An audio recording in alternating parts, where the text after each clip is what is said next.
Saya mau terlebih dahulu sebelum menyampaikan firman Tuhan hari ini kelanjutannya untuk memperkenalkan seorang saudara seiman. Berapa hari yang lalu ketika keluar dari ruang doa saya habis saat teduh pagi hari, saya bicara sama istri, lalu muncullah nama beliau. Saya merasa hari ini saya nggak boleh khotbah sendiri, saya harus share the stage untuk seorang dari bidang yang berbeda menyampaikan wawasannya, terutama dari media sekuler. Karena ini selama ini Anda dapatnya dari firman Tuhan dan dari hamba Tuhan. Penting juga untuk melihat bahwa firman Tuhan itu berkuasa bahkan di luar tembok gereja. Semua tanda-tanda menyatakan bahwa kedatangan Tuhan sudah dekat. Semua tanda-tanda menunjuk ke arah Kristus itu. Nah, saya kontak beliau dan saya beritahu, please come, dan akhirnya datang kemari hanya 1 hari, datang tadi pagi, nanti malam langsung pulang. Dan ternyata saya diberitahu sama istri beliau bahwa ternyata dia juga barusan keluar dari ruang doanya.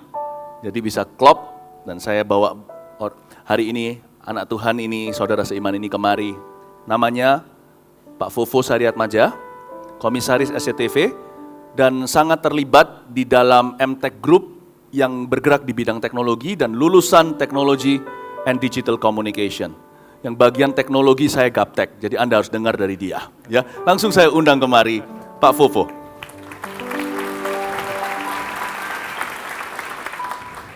I don't think you need a seat, right? God bless you, brother. Bless you, Pak. Shalom, Bapak Ibu, Saudara sekalian, jemaat yang terkasih dalam Yesus Kristus, jemaat Mawar Saron, Surabaya, dan semua cabang satelit dimanapun berada. Beberapa hari yang lalu, Pastor Philip ada WhatsApp saya, bisa bicara atau enggak? Saya langsung kontak beliau, kita bicara, beliau yang kontak saya juga. Dan memang beliau cerita, konteks di Mawar Saron ini adalah pelajaran mengenai wahyu, ya Pak. Dan progres begitu cepat, sudah sekarang wahyu ke-18 atau 19 kira-kira. Dan pada saat itu beliau menugaskan saya untuk mampir kemari, membawa dan sharing mengenai bagaimana perkembangan zaman, perkembangan dari sudut pandang yang lain di luar firman, dari dunia sekuler, yang ada kaitannya dengan wahyu. Memang 6 bulan yang lalu kita sempat sharing pada saat Pastor Philip dan Bu Airin datang ke Jakarta, pelayanan di gereja kami, di GBI City of Love. Dan suatu malam dinner kita sempat berbincang-bincang, bicara mengenai akhir zaman, dan bicara mengenai kemana nih teknologi mengarahkan kita, baik kita sadari atau tidak kita sadari.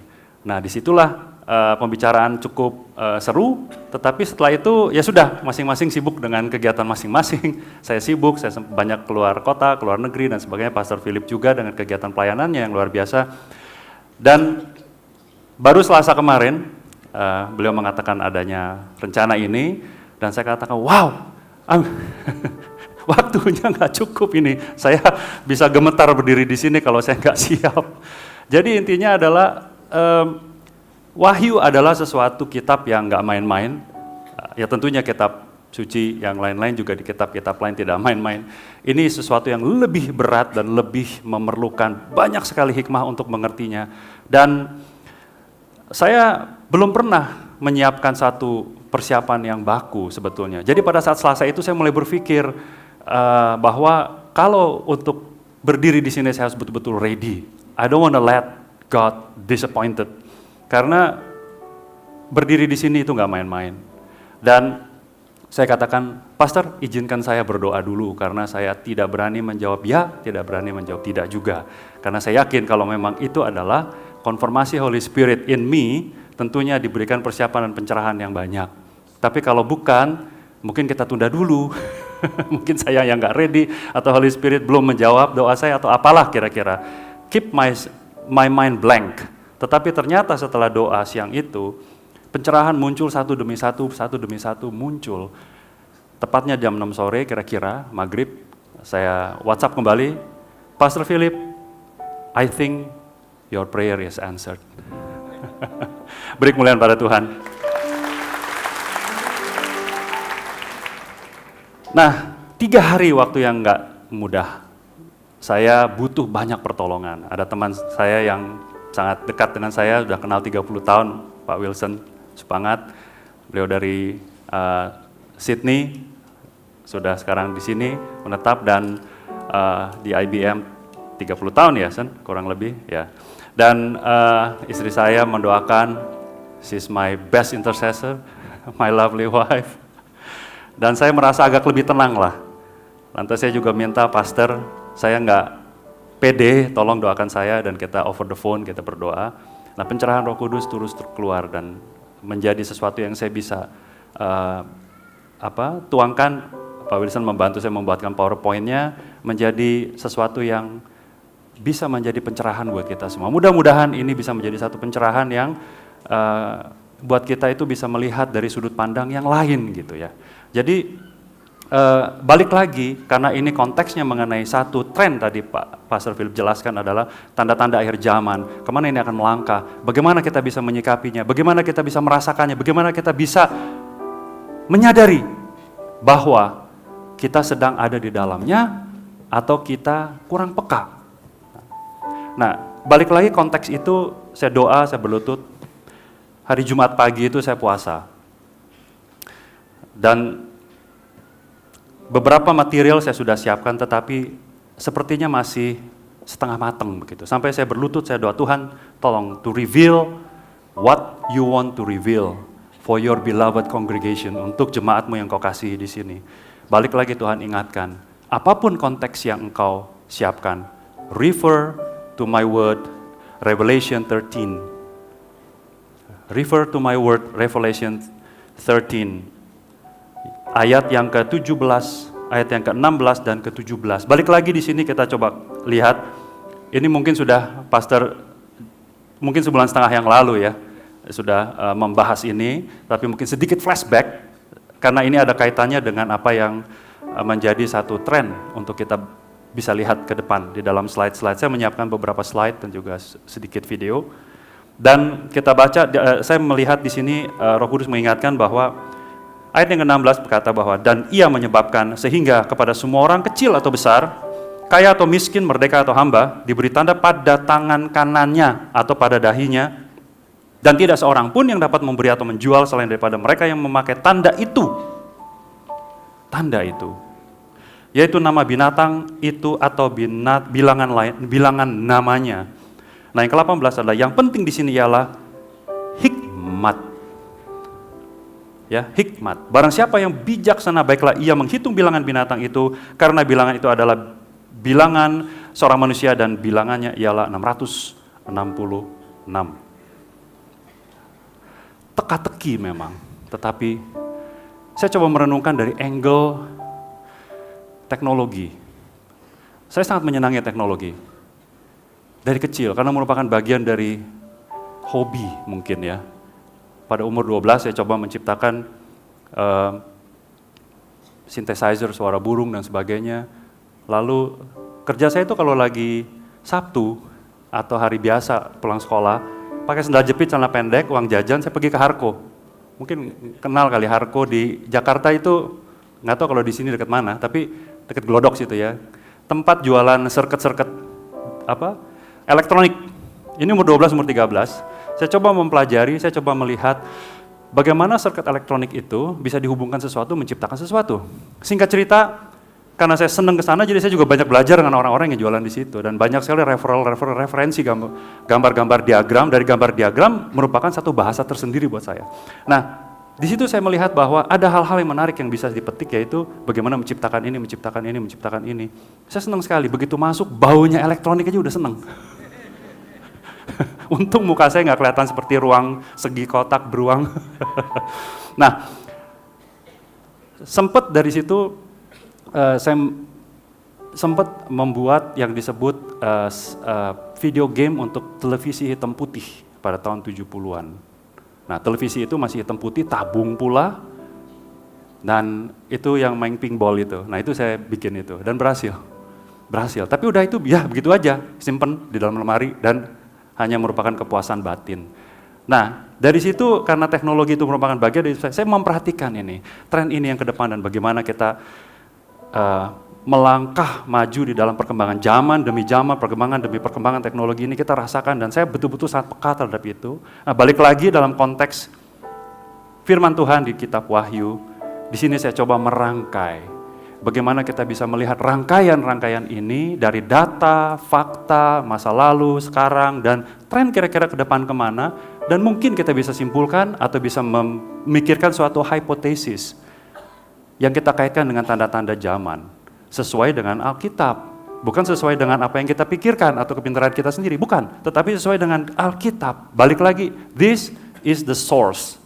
Nah, dari situ baru kita bisa mendapatkan kepekaan. Karena Roh Kudus membuka mata, membuka telinga, membuka hati, membuka perasaan kita, sehingga kita bisa mengerti bahwa I think this is the sign. I think this is the sign deh. Kalau nggak salah begini deh. Itu yang saya pernah diskusikan dengan Pak Philip. Nah, kita akan memulai melihat, dan saya coba, slide pertama please, mencoba memikirkan judulnya, Digital Tsunami. Kenapa? Karena kita sudah masuk di era digital, online, internet, semua serba terkoneksi, semua serba terhubung. Di antara kita semua saling terhubung, terkoneksi. Saya melihat garis-garis ini semua di sini kita saling terhubung. Kenapa tsunami? Saya minjem kata tsunami, karena tsunami mempunyai satu karakteristik yang menerjang, menerpa, menggulung, berupa gelombang yang tak terbendung. Gak ada manusia yang kuat membendung tsunami, adakah? Superman mungkin, keliling dunianya diputar balik. Mungkin kalau ada Superman hidup, terus tsunami-nya bisa ditahan, ditiup. Tapi ternyata kan gak ada satupun yang kuasa, begitu diterpa, habis. Nah, tsunami yang saya maksud di sini adalah suatu gelombang digital yang melanda seluruh umat manusia. Next slide please. Di mana tidak ada batas, boundarless. Kepada siapapun dia bisa menerpa. Kapanpun, dimanapun, apapun dalam segala aspek kehidupan kita, dalam segala apapun yang kita alami, dalam segala apapun yang kita kerjakan, menjadi sangat erat kaitannya di dalam kehidupan kita. Sadar nggak? Mungkin kita ada di dalamnya tapi kita nggak sadar kan? Coba pikirkan sejenak, kita hidup di tahun 60-an. Terus kita melihat TV hitam putih, TV itu adalah satu televisi yang diberi kemampuan untuk Back to the Future 2015. Bayangkan, kita ini adalah kakek kita, atau papa kita. Di tahun 60-an lagi duduk di sofa melihat TV di setel-setel. Tune 2015 kita lihat. Loh kok aneh ya? Ada apa itu? Pada tulis-tulis sendirian, nyengir-nyengir ketawa sendirian. Oh rupanya terus di zoom lagi, oh lagi ngeliat gambar lucu-lucuan, oh lagi membalas berita, oh lagi menjawab mamahnya, oh lagi menjawab anaknya. Terus ada lagi di restoran, berempat, berlima, duduk semua satu keluarga, makanannya udah setengah dingin, dia lihat lagi di TV. Ini semua pada gadget-gadgetan sendiri-sendiri gitu, tapi nggak ngomong. Gadget ini rupanya menjauhkan yang dekat dan mendekatkan yang jauh. Hati-hati nih, semuanya ada baik, semuanya juga ada sisi jeleknya. Ada yin, ada yang, ada good, ada evil.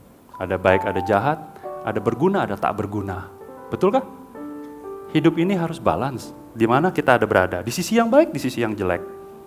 The choice is yours. God gives free will to every one of us. Amin. Berikut, untuk lebih memahami, mari kita masuk satu tahap di dalam mengenal ekosistem itu sendiri. Digital ecosystem adalah satu digital suasana, communities, situasi, keadaan, di mana kita mencoba mengenal pergerakan atau move dari digital ini dari waktu ke waktu, dan kita ada di dalamnya dan kita merasakannya menjadi bagian daripada digital space itu sendiri. We are living in a digital era today. Coba lihat next slide berikut ini, fakta. 7,4 miliar orang di dunia ini.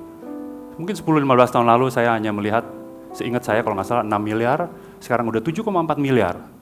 Rupanya dunia ini senang benar beranak cucu.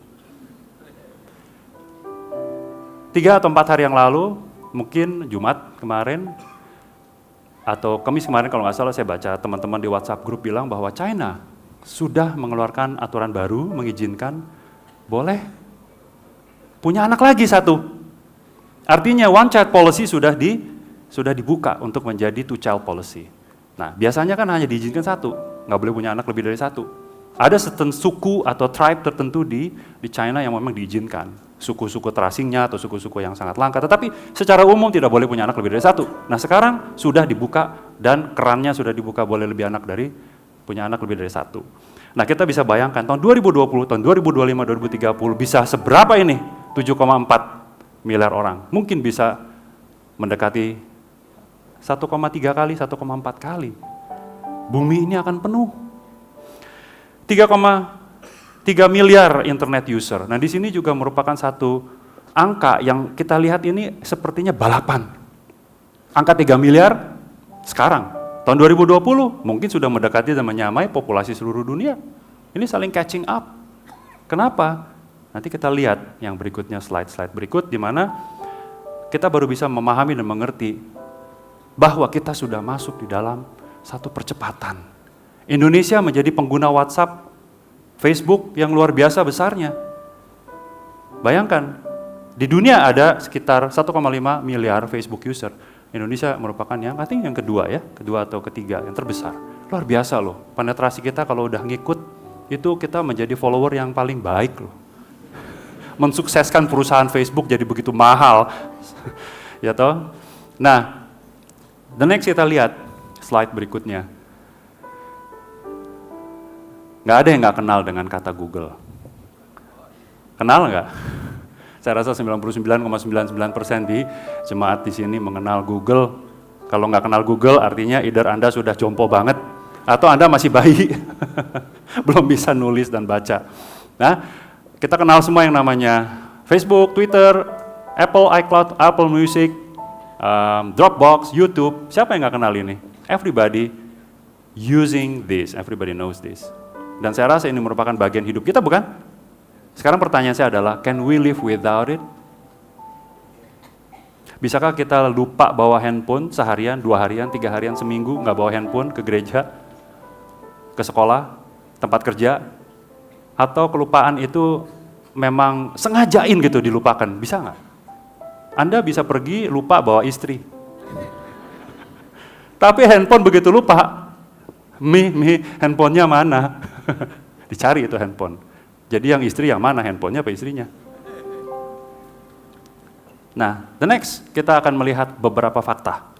Dan dari fakta ini saya coba petik bagaimana untuk melihat, mempelajari tren ke depan ini akan mengarah kemana. Mengkerucut apa enggak? Merupakan tanda apa enggak? Menjadikan kita berpikir di angle yang berbeda, dari sudut pandang yang berbeda. Kalau kita lihat chart berikutnya. The evolution of technology. Perkembangan teknologi, kita lihat di sebelah kiri, tahun 60-an, tahun 50-60-an, itu gambarnya lebih jarang kan ketimbang yang paling kanan, karena ramai ada keretanya ya, ramai sekali, aplikasinya ramai sekali, dan apapun di situ ramai. Nah, karena tahun-tahun 50-60-an itu, researcher, itu dikit, belum banyak. Setiap penemuan-penemuan baru, mungkin satu hal dan lain hal, itu bisa berjarak sekitar 15 tahun, 10 tahun, tapi makin kesini makin cepat dan makin banyak. Kenapa? Makin banyak orang pintar, makin banyak menghasilkan teknologi lebih bagus. Teknologi menjadi alat bantu untuk kita semua atau researcher, scientist, dan ilmuwan menciptakan hal yang baru-baru lagi. Jadi it's a siklus.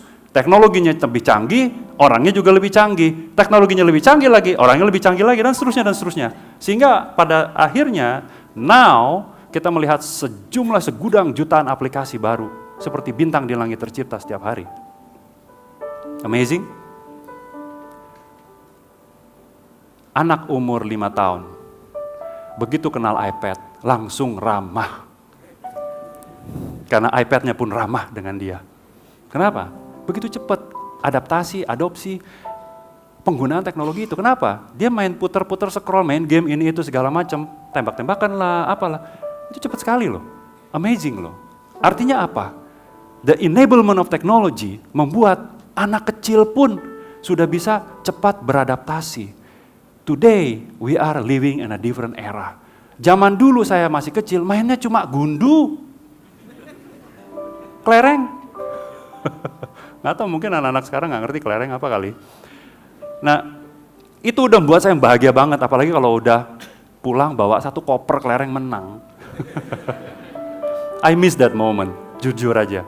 Tetapi zaman sekarang anak-anak saya melihat kelereng, "Pap, ini apaan?" Nggak ada artinya ini. Zaman papa dulu ini berharga. Kenapa? Harganya adalah gengsi. Menang itu gengsi. Nah, itulah cerita singkat. Nah, kalau kita lihat gambar yang tadi, kenapa makin banyak sebelah kanan? Artinya, kita mengalami suatu percepatan yang bersifat sangat luar biasa. We are entering into the rapid growth of technology beyond our understanding. Next slide. Saya mau mencoba menyentuh dari sudut pandang yang pertama adalah computing power.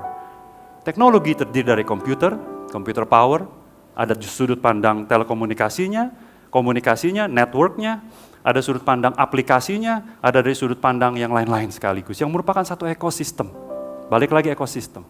Nah, ekosistem ini tercipta menjadi besar, dan begitu terciptanya banyak, menjadikan satu gelombang tsunami. Kita ada di dalamnya sekarang. Kalau kita lihat di tahun-tahun yang lalu, yang dulu tahun 60, tahun 70 komputer gede-gede, besar-besar semuanya. Tetapi begitu kita masuk kepada era-era yang sekarang makin kecil. Ini saja mungkin satu hari nggak disebut smartphone lagi, ini disebut smart handheld computer. Nggak heran tahun 2020, 2030 nanti mungkin anak cucu kita, komputer itu udah merupakan chips. Next slide please. Kecilnya seperti itu. Itu udah merupakan komputer. Ini salah satu contoh aja yang disebut RFID, singkatan dari Radio Frequency Identification Device. Yang di dalamnya ada computing power, ada Wi-Fi-nya, ada Bluetooth-nya, bisa mengeluarkan gelombang, bisa mengirim data, menerima data, membaca data, mengolah, mengkomputasi sesuatu program dan sebagainya. Yang sangat kecilnya mungkin bisa ada di gadget yang lebih kecil lagi dari ini, mungkin ada di dalam kacamata kita, mungkin ada di dalam kancing kita, mungkin ada di dalam wearable teknologi, mungkin ada di dalam tubuh kita bahkan sekaligus. Nah, riset sudah membuktikan bahwa di dunia biomedical science, biomedical research, biotechnology bisa membaca apa yang kita pikirkan. Tadi saya cerita sama pastor, saya melihat satu film mungkin dari YouTube, monyet diimplan sesuatu di dalam otaknya, lalu dihubungkan kepada satu sistem. Sistem itu terdiri dari robotic arms and robotic legs yang bisa digerakkan sesuai dengan perintah dari otak dia. Dia mau mengangkat sesuatu, mengambil pisang di situ, dia tinggal ngelihat dia ambil pisang. Begitu dia berpikir, tangan ini bergerak ngambil pisang. Artinya apa? Sistem tadi yang kecil dipasang di otak itu bisa menerjemahkan kemauan untuk melakukan sesuatu. Bayangkan sebaliknya, ada sesuatu yang dari luar bisa menyetel monkey itu untuk bisa membenci orang, untuk bisa melakukan hal yang jahat, atau untuk bisa bergerak maju ke kiri ke kanan tanpa dia menyadari dia melakukan itu. Artinya apa? The human becomes a technology controlled human. Bisa kebayang nggak? Sebegitu jauh teknologi bisa seperti itu. Kalau kita lihat berikut, aspek lain yang merupakan komponen, yang merupakan bagian dari ekosistem adalah komunikasi. Zaman dulu kita harus pakai asap-asap. Di gunung sana ada asap-asap, oh keluarga di situ lagi mau bikin pesta nikahan. Jadi rupanya ngundang sekampung sekitarnya. Nah lalu bergerak, ngirim surat, nggak usah repot-repot katanya, nggak usah pakai asap lagi, kita pakai aja merpati. Nah, mungkin zaman sekarang aneh kali, ngapain kok merpati? Zaman dulu iya loh, zaman kekaisaran ngirim pakai merpati. Jadi nyampelah surat itu kepada yang mana gitu yang mau dituju.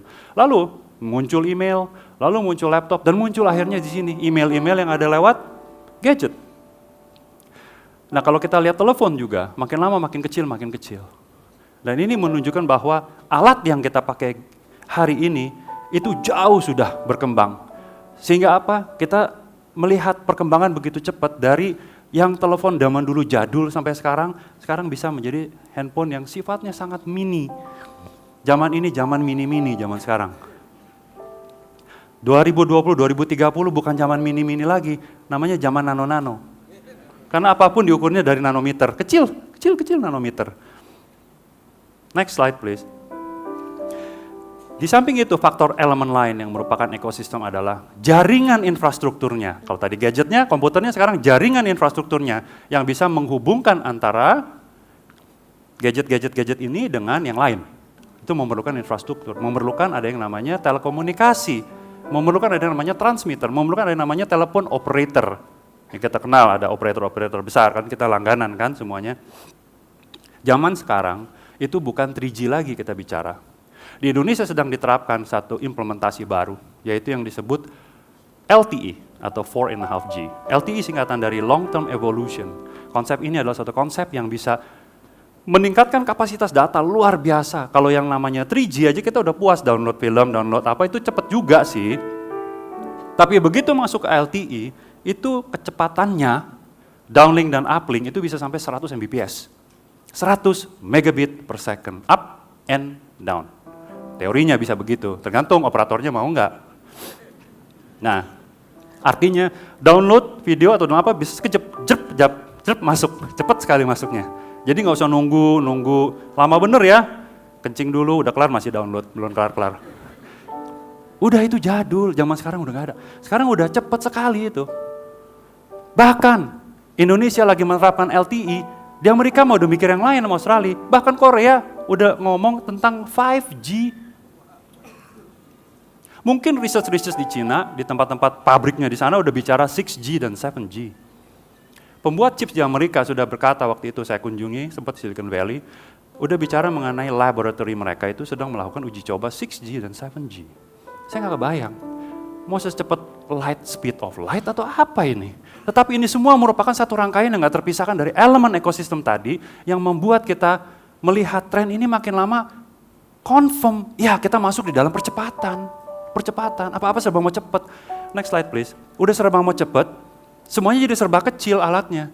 Dan karena computing power makin besar dengan size yang makin kecil, nano-nano, telecommunication operatornya juga mendukung dengan teknologi 4G and a half, 5G dan sebagainya, yang communication speednya akan lebih cepat lagi, nggak tahu mau secepat apa, dan otomatis itu akan mengencourage banyak perusahaan-perusahaan itu membuat yang namanya software application. Muncul startup baru, muncul bintang-bintang baru ini.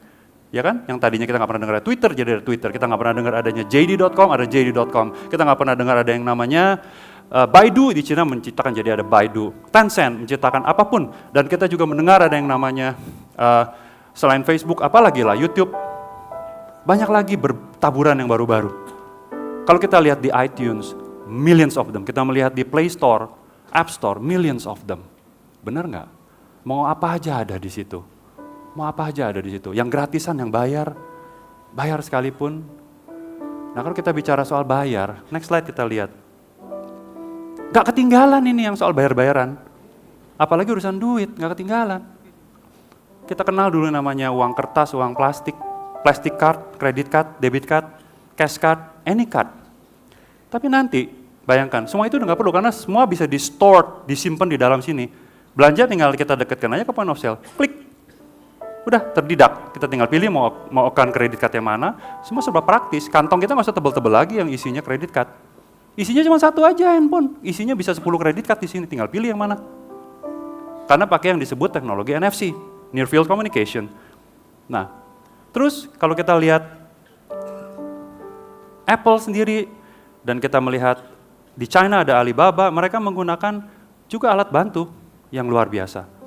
Ada yang namanya Apple Pay, ada yang namanya Alipay. Mungkin satu saat ada yang namanya PayPay. Terlalu serius sih. Next slide please. Perbankan juga nggak mau kalah. Diciptakanlah juga hal-hal yang sama. Tujuannya adalah kemudahan dan nggak mau ketinggalan tren. Balik lagi, tren itu adalah trendy, bener nggak? Yang nggak ngikutin tren nggak trendy, tinggalan. Mau nggak mau, suka nggak suka, Indonesia juga harus mengikuti tren ini. Gelombang yang melanda Amerika, Cina, Korea, Australia, Eropa, semua melanda Indonesia. You got no choice, masuk di dalam tren ini, suka nggak suka. Tinggal kita peka apa enggak. Nah, kita lihat lagi aspek elemen lain. Terima kasih udah bersabar. Aspek elemen lain adalah sekarang kita lihat, kalau gitu penyimpanan data seperti apa evolusinya. Next please. Dulu kita lihat ada yang namanya hard disk, hard drive, CD dan sebagainya. USB memory, Tapi sekarang kan kita mulai kenal ada yang namanya cloud, awan. Apa sih ada di dalam awan? Di dalam cloud ini memang interesting. Next slide. Di dalamnya itu merupakan sesuatu kumpulan computing servers yang ada di negara antah berantah, nggak tahu ada di mana, bisa di Amerika, bisa di Singapura, bisa di mana saja dia taruh. Sejumlah kelompok server yang besar powernya, dan mempunyai satu kemampuan kapasitas untuk menyimpan data, storage. Kalau di total seluruh dunia itu mungkin size-nya bisa exabyte, 6-7 exabyte, 7 juta terabyte. Nggak kebayang seperti apa nyimpennya. Perlu berapa besar gedung ini dikali sekalian berapa kali lipat sisa simpanan data seluruh dunia itu kalau disimpan. Dan ini sudah ada. Siapa yang membuat? Kita lihat next slide. Saya ambil contoh 7 aja, nggak usah banyak-banyak. Karena angka 7 angka sempurna, angka bagus. Karena di Wahyu menyebut angka 7 juga banyak. Ada iCloud, semua tahu kan Apple. Ada Amazon, ada Google, of course Google Cloud, cukup besar size-nya, Microsoft, IBM, Oracle. Mereka berlomba-lomba menciptakan computing power yang makin lama makin powerful, dan mereka juga berlomba-lomba untuk menciptakan size untuk storage yang lebih besar dan lebih besar.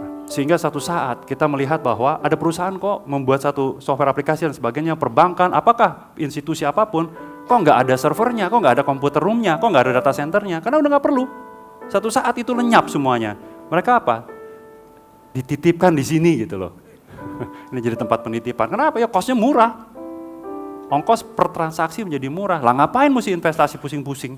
Pusing cari orang, pusing maintenance, pusing bayar license-nya, pusing upgrade-nya, dan sebagainya. Karena teknologi berubah cepat sekali sehingga baru pasang udah obsolete.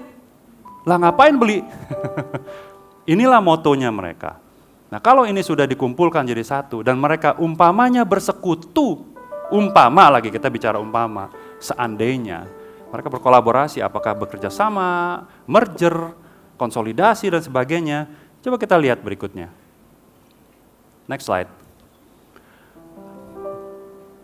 Kalau dilihat dari sudut pandang kemampuan mereka, total storage-nya akan luar biasa besar, luar biasa besar. Dari size nilai perusahaan kalau di sini kita bicara bahasanya pasar modal sedikit ya. Bahasa pasar modal ada yang disebut namanya nilai kapitalisasi pasar. Nilai kapitalisasi pasar adalah nilai perusahaan tadi, sahamnya dikali dengan jumlah sahamnya. Kebayang nggak nilainya berapa? Yang namanya, contoh yang namanya Apple itu 680 miliar dolar nilai kapitalisasinya. Ya toh? Nah, Google 506. Nah, kalau semua ditotalin, total mereka itu sama-sama nilai kapitalisasi pasarnya mencapai, ini saya iseng-iseng aja ngitung, itu mencapai 2,3 triliun dolar. Kalau dihitung rupiah kurs sekarang itu sekitar 30.000 triliun rupiah. Saya coba cari di Google juga, saya tanya sama Mbah Google, kalau ribuan triliun itu apa sih? Dia sebut di situ, kuadraliun namanya. Baru saya tahu, oh kalau gitu 30 kuadraliun rupiah nilainya. Lalu apa dong? Maksudnya apa ini? Apa kaitannya? So what? Kalau dibandingkan dengan GDP, Gross Domestic Indonesia, nilai kita nilai bruto kita pasar sebesar 2,6 kali GDP dari Indonesia. Bisa ngidupin berapa banyak manusia di sini? Nilai kapitalisasi pasar dari gabungan 7 itu. Nah kalau kita lihat dari sisi nilai kapitalisasi pasar dibandingkan Rusia, itu sama size-nya dengan GDP Rusia, sama size-nya dengan GDP Italia dan Brasil. Luar biasa loh, 7 perusahaan doang. Gimana kalau ada 100 yang beginian? Menguasai seluruh dunia? Maybe. Next slide. Nah, bagaimana kalau mereka itu bergabung bisa menciptakan satu apa yang disebut control power? Karena mereka sudah merupakan gabungan yang bisa mempunyai kemampuan sebagai giga enterprise. Bukan mega enterprise lagi, udah giga enterprise. The most powerful enterprise.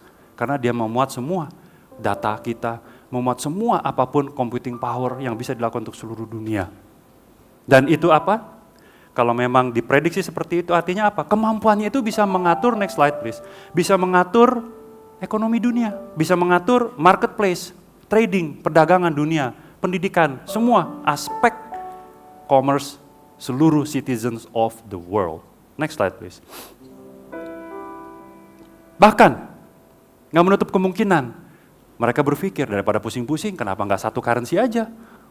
Kan sudah ada contoh, Bitcoin dibikin, apa coin dibikin, walaupun gagal, berhasil, tapi satu saat pasti ada kecenderungan untuk menjadi single world monetary system yang control the whole world.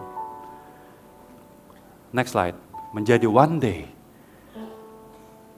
Gak menutup kemungkinan kalau kita mengimani yang ada di Wahyu, bisa saja itu mengkerucut kepada satu one world order yang mempunyai satu power untuk menguasai sistem itu. It can be good, it can be bad. Don't get me wrong. Sistem apapun yang dibuat bisa baik kalau yang pegang orang baik. Kalau yang pegang orang ugal-ugalan, sistemnya juga jadi ugal-ugalan, betul? System is who the owner is. Next please. Artinya apa? Mereka akan mempunyai akses kepada semua database yang ada di situ. Akses dunia. Nah, terus bagaimana mereka bisa mengkontrol humankind? Dari aspek lain yang kita bisa tinjau dalam satu ekosistem digital. Pada saat hari ini, apakah ini merupakan nubuatan atau sudah terjadi? Sebetulnya ini adalah sesuatu alat, chips yang disebut di dalam Wahyu tadi merupakan suatu the mark, suatu yang dipakai, suatu yang ditanda. Tanpa chips ini ya tidak bisa jual, tidak bisa beli, baik yang kaya maupun yang miskin, segala macam, tidak bisa berdagang dan sebagainya. Stuck. Jadi mau nggak mau pada saat itu semua harus pakai sistem ini. Awalnya sistem ini dibuat mungkin untuk kebaikan, untuk biomedical, untuk medical, health, untuk orang yang sakit, apa segala macam, diimplan, dipasang sehingga bisa mengetahui datanya apa. Kalau dia stroke, dia jadi ketahuan, oh karena tekanan darahnya sempat naik jadi sekian, oh karena tingkat glukosnya mencapai sekian, oh karena dia mengalami suatu komponen darah yang mungkin agak anemia, atau mungkin akibat ini menjadikan dia gejala untuk stroke dan sebagainya. Itu bisa terdeteksi awal, terdeteksi dini, sehingga orang itu nggak bisa ngomong karena udah jatuh, geleper.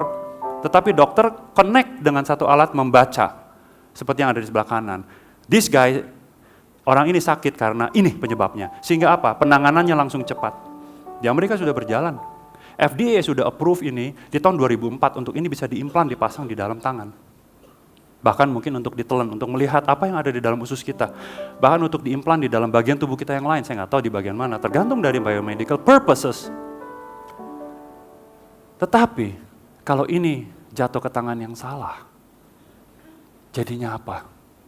Alat ini soalnya bisa mempunyai computing power, alat ini bisa mempunyai satu mekanisme untuk bisa menyampaikan gelombang berita keluar dan masuk kepada alat-alat device di luar. Dan bisa mengumpulkan data dari seluruh dunia, dari seluruh humankind. Kenapa bisa sampai terkumpul, terpusat pada satu titik, satu pusat di mana? Kalau dipegang oleh orang yang tidak benar. The World One World Government tadi, contoh, semua di seluruh dunia tidak akan luput daripada interkoneksi jaringan komunikasi. Kalau kita lihat satelit, di atas sana, di geosphere, stratosfer, di atas stratosfer lagi, geosynchronous, itu sudah banyak sekali satelit-satelit berterbangan di sana. Low orbit satellite banyak banget. Microsoft bikin, Google bikin. Kita dengar di koran berita kemarin ada Google Loon. Ini berita baru juga, Balloon, karena balloon itu menggunakan suatu alat komunikasi yang canggih untuk bisa dipancarkan dari balloon ke daerah-daerah sekitar. Tujuannya baik misalnya, untuk bisa menghubungkan daerah-daerah bisa menjadi terkoneksi. Artinya apa? One day, the whole world akan terkoneksi, nggak ada yang luput. Di angkasa situ kelihatan, yang berterbaran itu yang melihat kita, and we know, the big brother is watching us. You better be good. Nah, saya akan akhiri slide dan presentasi berikut dengan video singkat 4 menit, dan di sini balik lagi kepada persepsi kita masing-masing. Saya tidak menyimpulkan apa-apa. Apakah kita sedang ada di dalam revelation? Jawaban ada pada pikiran kita masing-masing, tergantung dari iman kita, di bawah bimbingan hamba yang terkasih, Pastor Philip yang telah mengajarkan wahyu, ini akan membuka mata kita, hati, segala indera, panca indera kita untuk bisa mengetahui dan merasakan Holy Spirit to talk.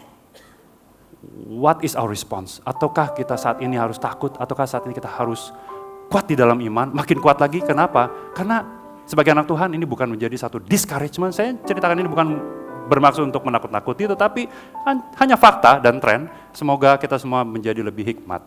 Karena firman-Nya berkata, pakailah hikmat. Dan mudah-mudahan video ini juga menunjukkan bahwa zaman sekarang sudah ada yang seperti ini dan implan itu sudah terjadi. Let's have a look. Thank you.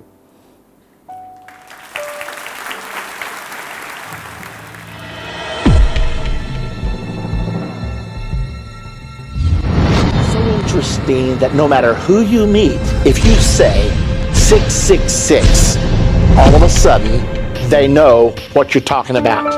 This is possibly the most important lesson you will ever hear in your entire life.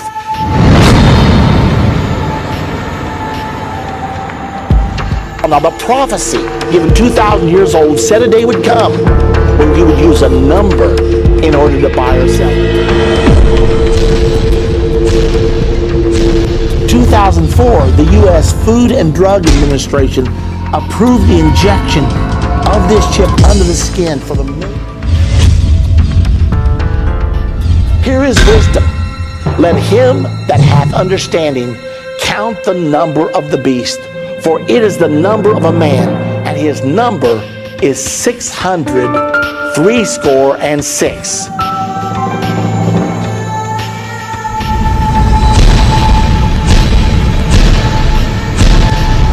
One more thing that's very important.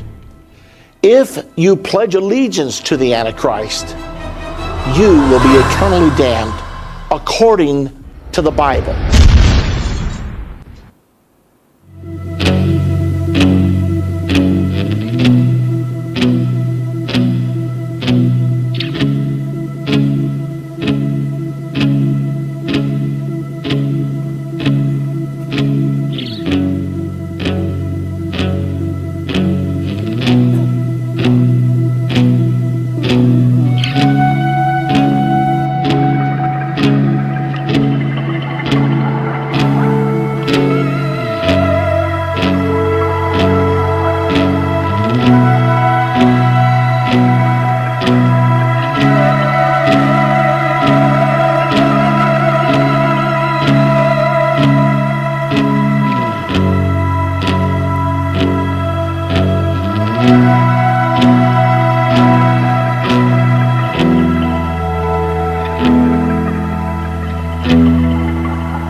Apabila the Antichrist menguasai sistem yang the most powerful in the world, will this be the rise of the next digital Babylonian? Are we in the revelation yet now? Jawabannya ada dengan Pastor Philip. Terima kasih. Mari kita berikan tepuk tangan. Thank you Pak Fofo. God bless you. Appreciate it. Memang antikristus itu akan memberlakukan one world system. Cuman menarik sekali bukan? Yang bagian begini nggak mungkin saya bisa sampaikan kepada Anda. Saya aja masih bingung bedanya username dan password. Tapi betul. Coba semua foto kita, semua chatting kita, semua note kita, kalau yang Apple di iCloud sana, lalu di mana? Di tangan siapa? Pernah memikirkan nggak itu? Tapi jangan khawatir, semua ini poinnya bukan supaya kita takut dan menghindari handphone kecuali di gereja. Kalau di gereja janganlah nyalakan handphonenya kalau sebisa mungkin, ya kan? Tapi tujuannya bukan kita takut barcode atau nggak pakai kredit card. Mau nggak mau kita hidup di dalam dunia, bukan? Belumlah sampai ke sana, sampai chipnya dipasang di sini dan di situ. Meskipun saya rasa eksperimentasi sudah terjadi. Sekitar 16 tahun yang lalu, saya dan istri di Hong Kong, saya pernah cerita ini di gereja, lupa di kebaktian mana. Saya melihat di MTR di sana namanya, di depan saya, tante-tante pakai kutungan, kalau nggak pakai pendek begini, nggak ada jam, nggak ada gelang, tit. Saya harus pakai kartu oktopus, tit. Saya lihat di depan, saya kejar tante-tante itu, tapi takut dia anggap stalker, saya berhenti mengejarnya. Maksud saya apa? Tapi belum akan mengglobal. Dia akan coba dan gagal, karena ini harus terjadi nanti antikristus itu dinyatakan dan semua sepak terjangnya setelah gereja Tuhan diangkat. We will not be here. Dan orang yang dipasang ini udah gak bisa masuk firman Allah. Udah gak mungkin bisa masuk firman Tuhan. Sudah pasti terkutuk. Tapi ini gak akan terjadi di zaman kita. Tuhan gak akan mencoba, kita gak akan dicobai melebihi kekuatan kita sehingga kita gak bisa berbeli, gak bisa berdagang, gak bisa sekolahin anak. Tuhan gak akan membiarkan kita dicobai lebih dari kekuatan kita. Gereja harus taat. Yang penting jangan ketinggalan waktu pengangkatan. Yang penting jangan ketinggalan sekali lagi waktu pengangkatan. Kanan kirinya, jangan ketinggalan loh ya waktu diangkat. Amin Bapak Ibu Saudara. Praise the Lord. Make sense sekali itu kalau jatuh ke tangan yang salah, matilah kita. Dia tahu kita di mana, dia tahu kelemahan kita, dia tahu segala sesuatu. Makanya orang yang gaptek kayak saya ini, pasti orang terakhir yang dia ketahui. Nah kita buka sama-sama Wahyu 19. Judulnya nyanyian atas jatuhnya Babel. Saya akan bicara interesting ini sekali, kita bicara banyak topik dalam satu pasal ya, ikutin saya. Nanti saya akan ini langsung dimulai di pasal 19 dimulai dengan adegan sorgawi. Ini kejadiannya persisnya pasal 19 sebelum kedatangan Tuhan Yesus kedua kali, bukan pengangkatan. Waktu pasal 9 gereja sudah diangkat. Ya. Nah, kita langsung melihat sebuah scene. Sebuah skenario sorga. Yohanes di Pulau Patmos mengintip. Nah, kok bisa ya? Itu kan terjadinya nanti. Kok bisa Yohanes mengintip? Karena sistem.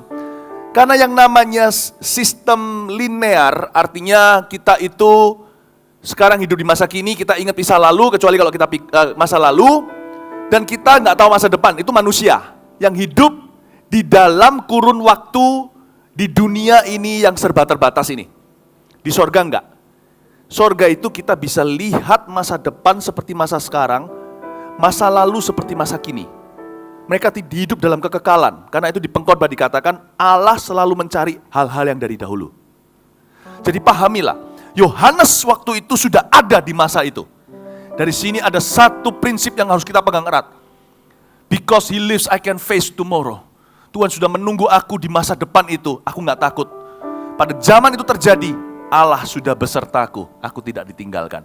Tuhan kita gak akan panik waktu antikristus terjadi. Semua sudah dinubuatkan. Tuhan kita gak akan gugup semuanya, kalap, gak tahu harus berbuat apa. Tuhan sudah ada di masa depan. Tuhan sudah ada di sorganya mulia menantikan kita. Kita pasti menang sampai ke sana. Yang percaya kasih tepuk tangan untuk Tuhan. Yang penting hikmat. Yang penting itu kita taat dan setia sekarang. Ayat pertama, nyanyian atas jatuhnya Babel. Saya mau bicara tentang pujian, penyembahan, dan kemenangan. Gimana yang penting ya Bapak Ibu Saudara? Yang penting dari pelajaran kitab Wahyu adalah kita hidup berkemenangan dalam Kristus setiap hari. Tiap hari. Sistem dunia yang masih harus kita pakai, pakailah kredit card. Tapi jangan sembarangan, nanti terlibat hutang. Nggak bisa dikembalikan. Ya. Semua sistem ini barcode, pakai. Kalau pergi ke departemen store, nggak usah ditengking. Gunakan. Tapi Tuhan nggak akan izinkan eksperimentasi itu berhasil sampai kita nggak ada. Ya. Atau paling tidak kalau berhasil, belum diimplementasikan seluruh dunia. Jadi kita harus mengerti itu, karena kita masih ada di sini. Tidak akan Tuhan membiarkan. Ayat 1, kemudian daripada itu, aku mendengar seperti suara yang nyaring dari himpunan besar orang banyak di sorga. Katanya, haleluya. Setiap kali ketemu kata haleluya, sama-sama katakan, haleluya. Keselamatan dan kemuliaan dan kekuasaan adalah pada Allah kita. Wow, ada satu bahasa yang universal di kalangan orang Kristen, yaitu haleluya. Anda nggak bisa bahasa Jepang, Anda bilang haleluya, mereka ngerti, haleluya. Asal Kristen loh ya. Sampai Arab, haleluya juga tahu. Di seluruh dunia. Indonesia nggak bisa bahasa Inggris. Orang Inggris nggak bisa bahasa Indonesia, ketemunya di haleluya. Kalau sama-sama anak Tuhan. Jadi Bapak Ibu Saudara, dari sini kita tahu ada satu universal language, yaitu pujian. Kalau Anda diselamatkan di hati Anda harus selalu melatih diri memuji Tuhan, bukan hanya di gereja tiap hari. Satu, saya beritahu satu hal. Kita nggak bisa hidup berkemenangan kalau kita nggak memuji Tuhan. Bukan hanya ada kuasa dalam pujian. Ada kuasa dalam pujian, bukan hanya itu. Karena Tuhan bertata di atas pujian, itu cukup alasan untuk kita memuji Dia. Bapak, Ibu, Saudara, jangan panik. Tiap hari mulai hari Anda dengan memuji Tuhan, menyembah Tuhan. Saya dorong setiap jemaat punya kehidupan pujian penyembahan tiap hari. Saya nggak bisa musik, nggak apa-apa. Nggak ada jemaat yang dengar kok, cuman telinga Tuhan. Saya nggak tahu mulai dari mana, setel lagu, CD situ. Pasti bisa. Latih dirimu memuji. Ya, kita lihat ayat 2. Sebab benar dan adil segala penghakimannya. Karena ialah yang telah menghakimi pelacur besar itu. Kebaktian 1 saya bicara itu, nggak ulangi di sini, dengar sendiri nanti. Beli CD-nya atau DVD-nya. Yang merusakkan bumi dengan percabulannya. Dan ialah yang telah membalaskan darah hamba-hambanya atas pelacur itu. Dan untuk kedua kalinya mereka berkata, haleluya. Sama-sama katakan. Haleluya. Wow, untuk kedua kalinya. Ya, asapnya naik sampai selama-lamanya. Untuk kedua kali mereka berkata, kalah sama kita. Kita mah tahu haleluya 12 kali. Haleluya, haleluya. Dia cuma 2 kali, kita 12. Tahu lagu itu kan? Saya nyanyikan lagu itu di mana-mana orang tahu. Anda kalau nggak bisa memuji Tuhan, merasa nggak tahu mau ngomong apa, ngomong haleluya aja. Haleluya, haleluya Yesus. Anda akan merasakan hadiratnya tiap hari. Bapak, Ibu, Saudara, bangun your life of praise and worship. Sepanjang sejarah gereja, tidak ada kebangunan rohani yang tidak disertai manifestasi hadirat Allah. Dan salah satu kunci manifestasi hadirat Allah, mau tahu apa? Memuji dan menyembah. Tidak ada kemenangan kalau hati seseorang tidak memuji, karena dia pasti hatinya dipenuhi dengan keluhan. Keluhan, pangkal kalah. Semangat yang patah, keringkan tulang. Sukacita Roh Kudus dapat dirasakan ketika kita memuji menyembah. Saya nggak promosikan album. Saya promosikan lifestyle, gaya hidup berkemenangan. Come on. Di akhir zaman ini, kita harus kuatkan iman. Dan lewat pujian salah satunya, itu kunci yang luar biasa, ayat 4. Dan ke-24 tua-tua, dan keempat makhluk itu tersungkur. Dan mereka menyembah Allah yang duduk di atas tahta itu. Mereka berkata, amin, haleluya. By the way, haleluya itu artinya apa? Haleluya, Yahweh. Artinya, terpujilah Tuhan. Senang saya dengan lagu itu. Haleluya. Mari sama-sama nyanyikan yuk. Haleluya. Haleluya. Jangan berhenti sampai 12 kali. Haleluya. Haleluya. Haleluya. Haleluya. Haleluya. Katakan haleluya. Jangan sungkan kalau mau angkat tangan. Haleluya.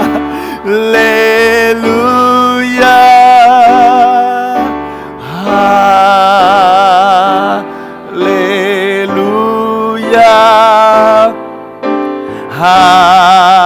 Rasanya 12 kurang.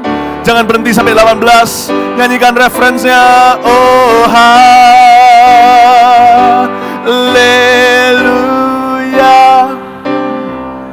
Haleluya.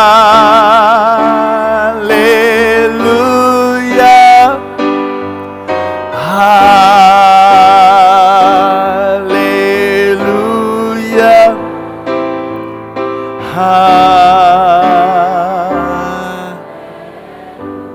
Kita juga bisa memuji Tuhan dengan tepuk tangan. Ayat 4 ini istimewa, ada 24 tua-tua, 4 makhluk. Bahkan umat Tuhan dari perjanjian lama, 24 tua-tua itu sebenarnya adalah kursi hot seat.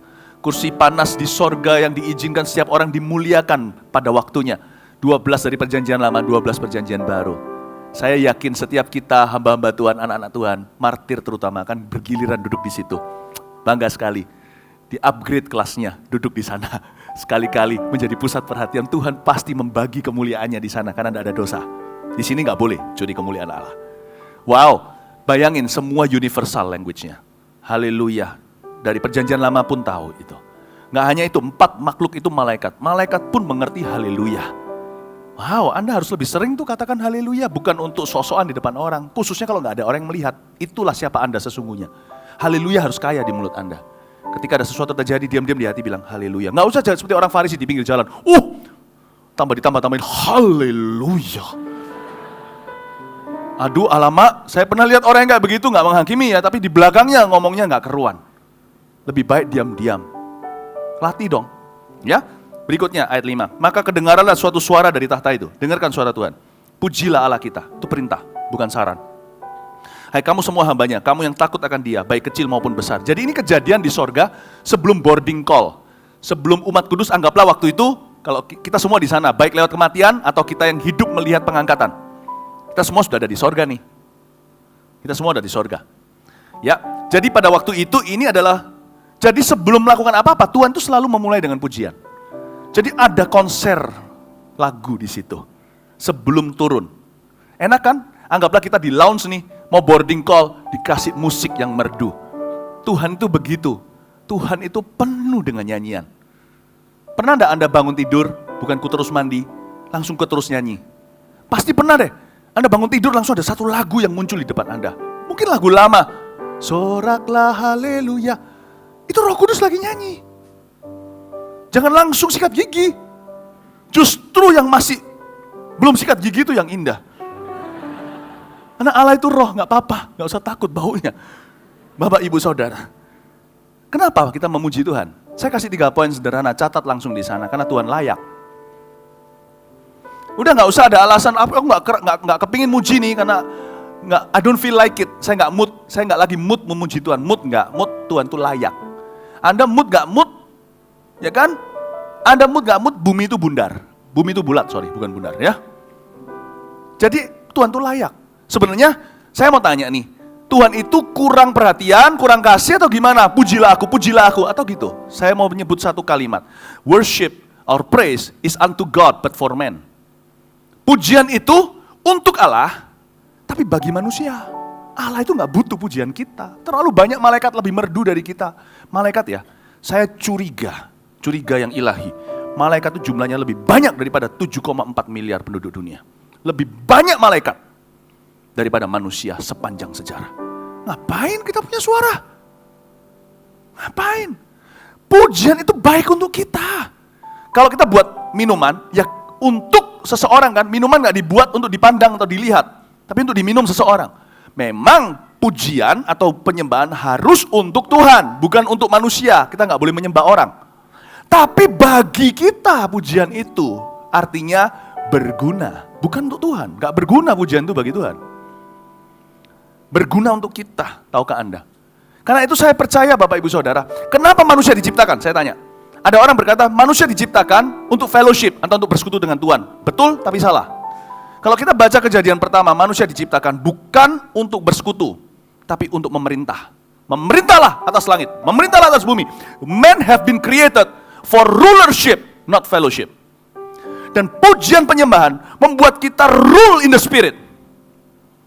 Karena sekarang antikristus belum datang, rohnya sudah ada di sini. Orang yang memuji menjadi umat Tuhan yang mengenal Allahnya, yang dekat sama Tuhannya, yang kuat dan bertindak. Daniel katakan demikian. Kita harus bisa rule in the spirit. Antikristus saya tidak perlu hadapi. Sorry ya, saya nggak akan ada di sini waktu itu.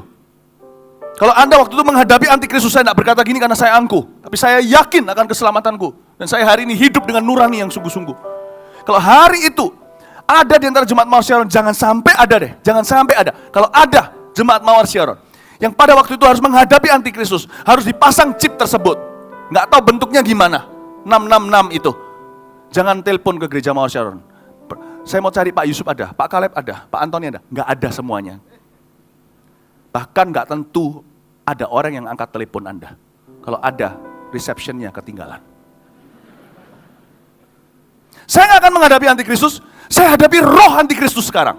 Sama susahnya saudara, hidup benar di zaman ini, yang selingkuhan, yang nipuan, korupsi, yang susah. Lebih gampang langsung dipenggal mati. Takut sekali, ngeri sekali, sakit setengah mati, mari ya mari. Hidup kita ini molor terus, Tuhan gak datang-datang, kita terus diuji. Gak gampang. Hanya orang yang tahu memuji Tuhannya, yang dekat dengan Tuhannya yang akan bertindak. Tahukah Anda? Kita harus rule in the spirit. Kalau Anda sekalipun belum keluar dari masalah Anda, datang ke toko Anda memuji Tuhan dulu, bersyukur dulu. Ke perusahaan Anda, pekerjaan Anda sebelum apa-apa saat teduh. Saya mengambil keputusan tiap hari saya harus memerintah dalam roh saya. Sehingga roh di dalam saya nggak akan keluar dari ruang doa saya sampai saya tidak merasakan bahwa roh di dalam saya lebih besar daripada roh di dalam dunia. Termasuk pendeta loh, justru pendeta lebih susah. Pencobaannya besar karena semua umat memandang ke sana. Memandang ke sana. Justru tidak gampang. Beban moralnya loh. Kita jadi pengusaha. Setelah kita kerja, pulang kantor, mau dugem kek, orang bisa berkata, hak-hakku. Saya mau berfoya-foya kek, orang bilang itu duitku. Pendeta nggak bisa. Kita itu off kantor, dilihat lebih banyak mata. Karena itu saya tahu roh harus lebih besar di dalam diriku. Karena kita panutan umat. Saya tidak keluar dari ruang doa saya sebelum saya rule in the spirit. I rule in the spirit. Tidak ikut-ikutan cara dunia. Kalau Anda mau betul-betul tidak tertinggal, latihannya tiap hari sparring dengan kehidupan. Nggak usah tunggu nanti antikristus, kita nggak akan hadapi. Sekarang setialah dalam perkara kini. Amin Bapak Ibu Saudara. Yang kedua, catat aja dengan cepat. Karena pujian membuka pintu kuasa Tuhan. Wah banyak ceritanya, Paulus di penjara. Justru pujian itu set the captives free. Pujian itu membebaskan tawanan. Yang ketiga, pujian itu mengacaukan kuasa musuh. Di Yosafat ceritanya, mereka tusuk-tusukan. Mereka bunuh-bunuhan. Pujian membuat musuhmu membelamu di depan musuhmu yang satu. Pujian membuat kita nggak berperang, Tuhan yang berperang bagi kita. Kemenangan milik kita. Jadi kalau Anda dimusuhi seseorang, Anda memuji Tuhan, dia akan punya musuh yang memusuhi dia, yang akhirnya dia lupa sama Anda. Mereka saling tusuk-tusukan. Jatuhlah tuntutan terhadap Anda, tidak perlu lagi. Bapak Ibu Saudara, saya mau beritahu, pujian itu besar kuasanya. Kita lanjut sekarang. Oke, boarding call ditujukan kepada penumpang GA 341. Sekarang juga untuk naik ke dalam menuju ke Jakarta. Ya, mungkin ini adalah boarding call-nya Pak Fofo. Segera ke pesawat. Nah, kita masuk ke perjamuan kawin anak domba. Boarding call. Kita lihat ayat 6. Lalu aku mendengar seperti suara himpunan besar orang banyak, seperti desau air bah, dan seperti deru guru yang hebat. Katanya, haleluya, karena Tuhan Allah kita yang maha kuasa telah menjadi raja. Marilah kita bersuka cita dan bersorak-sorai dan memuliakan Dia. Karena hari perkawinan anak domba telah tiba dan pengantinnya telah siap sedia. Interesting, ayat 6 dan 7 ini menjelaskan Yesus datang kedua kali, beda sama pertama. Kalau datang pertama ke Palungan, dia kali ini datang sebagai raja, sebagai penguasa. Kalau dulu dia datang sebagai domba, sekarang dia datang sebagai sang mulia. Dulu datangan pertama dia membawa pengampunan, sorry ya, kedatangan kedua dia datang membawa penghakiman. Perbedaannya. Jadi Anda tidak mau berada di sini ketika Tuhan datang kedua kali. Anda mau berada di sono di sisinya. Ketika dia datang kembali, masuk di dalam entourage-nya atau masuk di dalam grupnya. Karena waktu dia datang, dia akan hanguskan semua yang di depannya. Anda tidak mau berada di sana ketika dia marah sama Sodom Gomora. Berbahagialah orang yang bisa menerima kelahiran yang pertama. Kedatangan yang pertama. Dengan sangat baik. Karena mereka tidak harus menghadapi kedatangan yang kedua. Karena mereka sudah bersama dengan Dia. Bapak Ibu Saudara, jadi saya mau beritahu kalau kita tidak akan melihat kedatangan Tuhan kedua. Karena kita akan datang dengan Dia. Ayat 8. Nah, ayat 7 dulu yang B. Dan pengantinnya telah siap sedia. pada zaman kedatangan Tuhan kedua kali itu, gereja sudah hampir lengkap. Saya bilang sudah hampir lengkap. Ini sudah tutup registrasi sebenarnya, tapi Tuhan masih buka karena kemurahan. Tuhan itu hebat. Nanti ya, ini Wahyu ini kan jalannya panjang. Dari Harmagedon perang itu, langsung berikutnya 1000 tahun masa-masa. Nah, waktu Tuhan nanti datang, saya meloncat sedikit, Harmagedon, dia datang sama kita, sebenarnya nggak sama kita semua sih, tapi sama martir-martirnya, saya akan tunjukkan, sama martirnya. Ketika dia datang, martir itu yang mengalami kebangkitan pertama. Kita yang mati natural sekalipun mati alami, itu bisa jadi sakit atau mati tua, tabrakan tetap alami, pokoknya di luar martirdom, itu alami. Itu di kebangkitan kedua. Saya nggak berani spekulasi, sangat-sangat mungkin yang dimaksudkannya, tidak semua turun ke bumi 1000 tahun itu, tapi ditinggal di sorga. Oke? Nah, pada waktu turun dengan martir-martir itu memerintah, Harmagedon terjadi, Antikristus dibinasakan. Lalu 1000 tahun bukan? Masa-masa 1000 tahun itu masa damai, nanti di kebaktian berikutnya saya jelaskan di pasal 20, saya beri sedikit bocoran, manusia hidupnya lama, bumi waktu itu sudah banyak berkurang populasinya, di zaman Antikristus itu banyak yang mati. Di 3,5 tahun terakhir itu yang mati luar biasa banyaknya, 1/4, sebentar lagi setengah populasi, jadi bumi jadi sedikit. Tapi karena 1000 tahun itu, maka populasi jadi banyak lagi, karena orang yang matinya umur 100 tahun, 200 tahun dianggap kena kutuk. Kita tidak ada zoo atau tidak ada lagi yang namanya kebun binatang, dilepas semuanya, anak kecil main sama singa. Moneter sudah tidak ada, keuangan orang tidak lagi berbarter atau dengan mata uang, mereka semua dengan mata kasih. Jadi itu luar biasa. Nah, siapa yang nanti bisa atau masih bisa diselamatkan 1000 tahun itu? Mereka yang waktu 7 tahun masa Antikristus itu tidak sempat dikasih tanda 666 itu. Loh kok bisa? Antikristus memang mengglobal, tsunami seperti tsunami digital. Tapi sama dengan digital world, sekalipun begitu luar biasa internet yang dibagikan tadi, 7,4 miliar penduduk, namun yang pakai internet berapa Pak tadi? 3 miliar. Kenapa? Karena belum cukup waktu. Kalau 2020 mungkin bisa semua. Bapak Ibu Saudara, itulah yang disebutkan oleh Yesus waktu menubuatkan akhir zaman. Kalau Tuhan tidak memperpendek waktunya, semua orang kan binasa. Antikristus itu 3,5 tahun pertama itu kelihatan baiknya. Dia pura-pura. Dia naik daun itu 3,5 tahun. Dia jadi luar biasa, tapi setelah itu jadi Hitler, Stalin, jadi Mussolini, jadi gila. Dan dia bunuh banyak orang yang tidak mau dipasangin itu karena mereka berasa hak bebas dong. Orang yang masih tidak terima Yesus, tapi juga tidak mau menerima itu. Kami masih mau kemerdekaan kami. Itu akan dibantai. Dan karena waktu untuk membantai cuma 3,5 tahun, global, tapi tidak bisa setiap orang kena. Itu yang sisa, yang sudah kena ini, sudah nggak bisa. Mereka binasa, mereka ikut terbunuh waktu Harmagedon. Yang sisa itu nanti beranak cucu. Dunia terpopulasi lagi. Dan di situ masih ada kasih karunia. Karena Tuhan keluarkan setan di akhir 1000 tahun itu untuk menggocoh manusia sekali lagi. Karena manusia kalau baik-baik, fine-fine saja nggak teruji, bukan? Apalagi nggak ada setan momoknya, diikat di dalam jurang tanpa tumpuan. Bukan lautan api, di jurang. Setan tidak dihukum, tapi dipenjara. Untuk damai di bumi. Dan setelah dilepaskan, ternyata Gog dan Magog, orang yang berperang lawan Tuhan dan martir-martir dan anak-anak dan orang-orang kudus yang hidup di dunia ini bersama dengan Tuhan, khususnya Yesus akan di station di Yerusalem waktu itu. Bapak Ibu, mereka sebanyak pasir di tepi pantai. Berarti manusia itu memang gak tahu kamsyah. Sampai kapanpun, sekalipun diajak papa mama ke gereja, bukan berarti otomatis menyerahkan hatinya dan hidupnya pada Tuhan loh. Hanya karena hidup damai.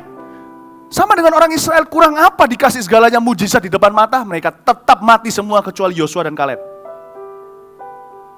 Tapi Tuhan tuh gak pernah menyerah, manusia dikasih lagi kesempatan, kasih lagi kesempatan. Saya memberikan bocoran tentang apa yang terjadi nanti, supaya Anda menghargai anugerah Allah masa kini. Jangan ketinggalan. Dan lihat ayat 8, dan kepadanya dikaruniakan supaya memakai kain lenan halus yang berkilau-kilauan dan yang putih bersih. Lenan halus itu adalah perbuatan-perbuatan yang benar dari orang-orang kudus. Jadi Orang-orang kudus yang dimaksud sini bersama dengan Yesus turun ke dalam bumi, ke bumi dalam tubuh immortal, tubuh kemuliaan. Jadi ada dua kategori orang nanti.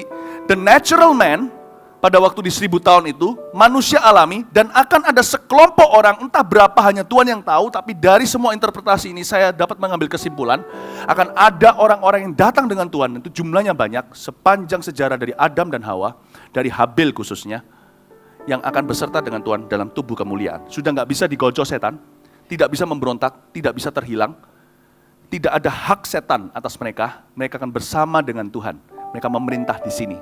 Di bumi, bukan di sorga. Di dunia yang Anda kenal sekarang ini, tidak akan hancur. Karena itu ada yang berkata global warming lah ya, tanggung jawab kita lah ya untuk bisa menjaga alam semesta. Percayalah, apapun terjadi dunia ini nggak bisa kiamat. Ini semua harus digenapi, nggak bisa kiamat. Jadi jangan takut, tiba-tiba seperti yang ditakutkan ilmuwan, nanti dari meteor mana segala bom, bumi hangus. Nggak bisa, ini loh, seiota pun nggak akan berlalu.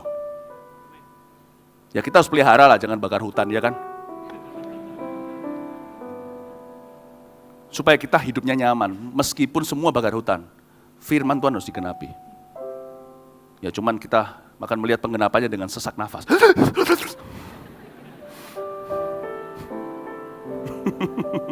Bisa nangkap ini ya? Ini dikatakan mereka pakai kain lenan halus. Itu bukan baju fashion merek apa. Itu tubuh kemuliaan. Karena itu Yesus waktu bangkit kan, bajunya lebih putih waktu dia transfigurasi, bajunya lebih putih dari semua sabun bisa cuci. Yesus, in glory. Ayat 9, lalu ia berkata kepadaku, tuliskanlah, berbahagialah mereka yang diundang ke perjamuan kawin anak domba. Katanya lagi kepadaku, perkataan ini adalah benar, perkataan dari Allah, maka tersungkurlah aku di depan kakinya untuk menyembah dia. Tapi ia berkata kepadaku, jangan berbuat demikian, aku adalah hamba, sama dengan kau, dan saudara-saudaramu yang memiliki kesaksian Yesus. Sembahlah Allah, karena kesaksian Yesus adalah roh nubuat. Saya suka kata-kata ini garis bawahi, karena kesaksian Yesus adalah roh nubuat. Wahyu ini punya banyak penafsiran, saudaraku. Pre-millennium, atau pre-tribulation, post-tribulation, mid-tribulation, lalu apa, Amelia,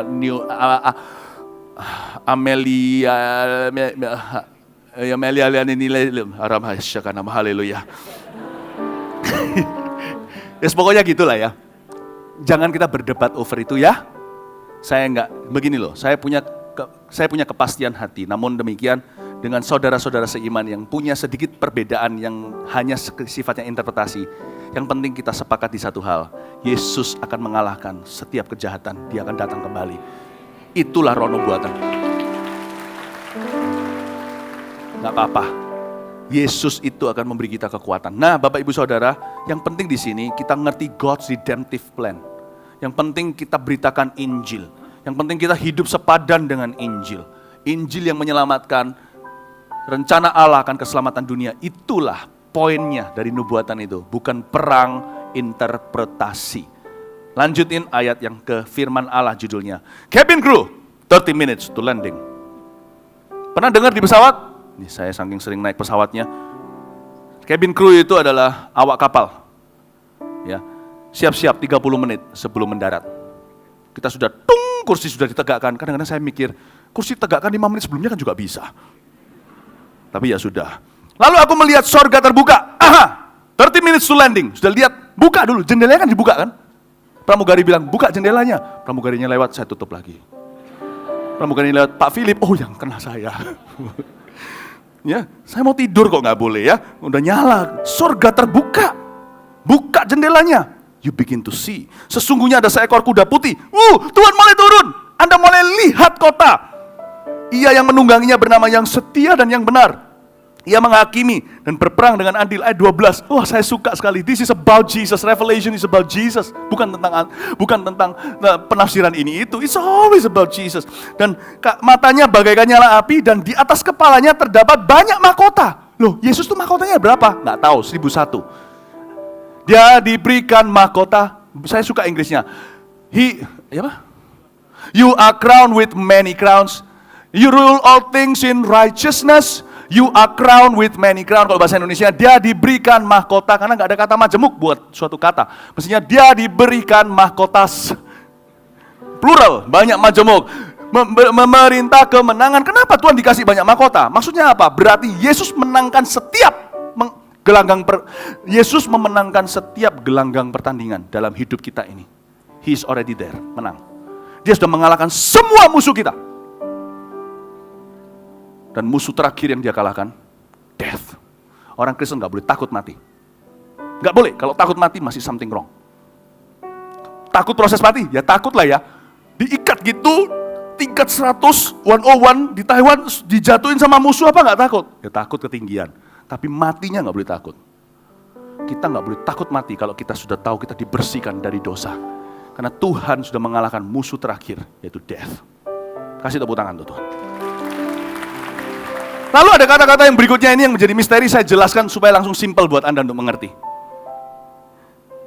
Ya, di atasnya terdapat banyak mahkota kan, dan padanya ada tertulis suatu nama yang tidak diketahui seorang pun kecuali ia sendiri. Maksudnya apa? Ada satu nama yang tidak diketahui seorang pun kecuali ia sendiri. Jelas, ngerti, maksudnya nggak ada misteri. Gini loh artinya tidak ada penjelasan yang cukup untuk menggambarkan kebesaran Tuhan lewat kata-kata manusia. Anda mau bilang dia Panglima Bala Tentara Sorga, iya, tapi dia bukan hanya itu. Apapun yang Anda jelaskan tentang Tuhan selalu underrated. Anda mau bilang dia adalah gembala yang baik, dia bukan hanya itu, dia juga adalah seorang raja di atas segala raja. Anda mau bilang dia raja segala raja, dia bukan hanya itu, dia juga guru yang luar biasa. Aduh, susah aku. Akhirnya cukup settle dengan satu nama, Yesus, namamu yang termanis, Yesus. Terus, kau selalu dengar doaku, Yesus, kau angkat bila ku jatuh, kau termanis, namamu termanis. Jadi bodohlah kita kalau kita berdebat soal nama Tuhan hari ini antar gereja. Yesua, Yehova, Yahweh segalanya. Sedangkan rasul-rasul Petrus yang paling dekat, rasul Petrus, Yohanes, semuanya waktu ditangkap mahkamah agama, dia hanya berkata, dia cuma ngomong begini kepada orang-orang yang menangkap dia mahkamah agama. Di bawah kolong langit ada banyak nama Allah, El Shaddai, El Gibor, Yehova Rafa, Yehova Jireh. Wah, kalau mau selesai semuanya, nggak habis-habis. Settle dengan satu aja, kata rasul-rasul. Fondasi gereja Tuhan. Di bawah kolong langit nggak ada nama lain yang dapat menyelamatkan kita kecuali nama Yesus. Saya sebut nama Yesus saja, Tuhan, pokoknya engkau ngerti maksud engkau begitu besar, aku nggak bisa gambarkan. Cukup. Nggak usah Yesua, Amaru, apa semuanya. Nggak perlu. Kalau di dalam bahasa China, Anda pergi ke Chongguo, Anda nggak bisa ngomong Yesus. Anda harus bilang Yesu. Jadi kalau kita selama ini udah tahu Yesus, nggak usah ditambah Yesua, Hamasia, apa-apa, nggak perlu. Nggak perlu saudara. Selama ini udah tahu Yesus, kalau Anda selama ini panggil papa, nggak usah daddy. Anak saya panggil daddy, nggak usah panggil ayah. Yang panggil bapak, ada yang panggil bapak. Saya pernah dengar orang Arab di sebelah saya di pesawat berkata, Abah. Saya kalau dipanggil anak saya Abah, awas. Saya kira nantang, apa. Kalau Anda selama ini udah tahu Yesus, nggak usah kita itu berdebat soal itu. Buang waktu. Adore saja nama itu, Yesus, namamu yang termanis. Saya nggak bisa jelaskan lagi semua gelarmu, terlalu banyak. Yesus, kau selalu dengar doaku. Yesus, kau angkat bila ku jatuh, kau termanis, namamu termanis. Udah, yang sehat imannya, bangun buah-buah roh. Bukan berdebat soal nama. Just Jesus is enough. Beri tepuk tangan bagi Tuhan. Oke? Dan kita lihat sekarang ayat 13. Dan ia memakai jubah yang telah dicelup dalam darah, dan namanya ialah firman Allah. Telat sedikit ya, gak apa-apa ya. Telat pulang ke rumah sebentar aja gak apa-apa. Katakan kanan kirinya, telat sedikit gak rugi kok. Dan semua pasukan yang di sorga mengikuti dia. Ini loh, ayat 14. Dan semua pasukan yang di sorga mengikuti dia. Mereka menunggang kuda putih dan memakai kain lenan halus yang putih bersih. Dan dari mulutnya keluar sebilah pedang tajam yang akan memukul segala bangsa. Dan ia akan menggembalakan mereka dengan gada besi. Dan ia akan memeras anggur dalam kilangan anggur, yaitu kegeraman murka Allah yang maha kuasa. Dan pada jubahnya dan pahanya tertulis suatu nama, yaitu King of Kings and the Lord of Lords, Raja di atas segala raja, Tuhan di atas segala Tuhan. Binatang serta nabinya dikalahkan. Saya beri judul ini, kedatangan Tuhan kedua kali, dan Harmagedon. Ini arrival. Ini pendarat. itu pesawatnya mendarat. Lalu aku melihat seorang malaikat berdiri di dalam matahari, dan ia berseru dengan suara nyaring kepada semua burung yang terbang di tengah langit. Katanya, marilah ke sini, berkumpulan untuk turut dalam perjamuan Allah, perjamuan yang besar. Pede sekali ya sorga itu, belum perang, sudah umumkan funeral musuhnya. Ini bukan peperangan yang fair. Saya tunjukkan, Allah kita. Jadi Anda kalau sekarang dalam pergumulan belum keluar, bukan berarti Tuhan kalah. Kalau Tuhan ngalah, itu pasti ada tujuannya dalam hidup Anda. Jangan pahit sama Tuhan, jangan kecewa, rugi saudara. Allah sudah menang. Kalau kita belum dapatkan semua yang kita mau, rencananya memang tidak bisa kita tebak sekarang. Supaya kamu makan daging semua raja dan daging semua panglima, daging semua pahlawan, daging semua kuda, daging semua penunggangnya, daging semua orang, baik yang merdeka maupun hamba, baik yang kecil maupun yang besar. Dan aku melihat binatang itu, kita semua tahu the beast, ini adalah 666 atau sang antikristus. Dan raja-raja di bumi, serta tentara-tentara mereka telah berkumpul untuk melakukan peperangan melawan penunggang kuda itu dan tentaranya. Aduh, manusia itu degil hatinya. Mereka tahu they will stand no chance, mereka tidak akan punya kesempatan untuk menang. Apa setan tidak tahu? Dia tahu. Dia itu cuma hanya mau bawa orang sebanyak-banyaknya sama dia.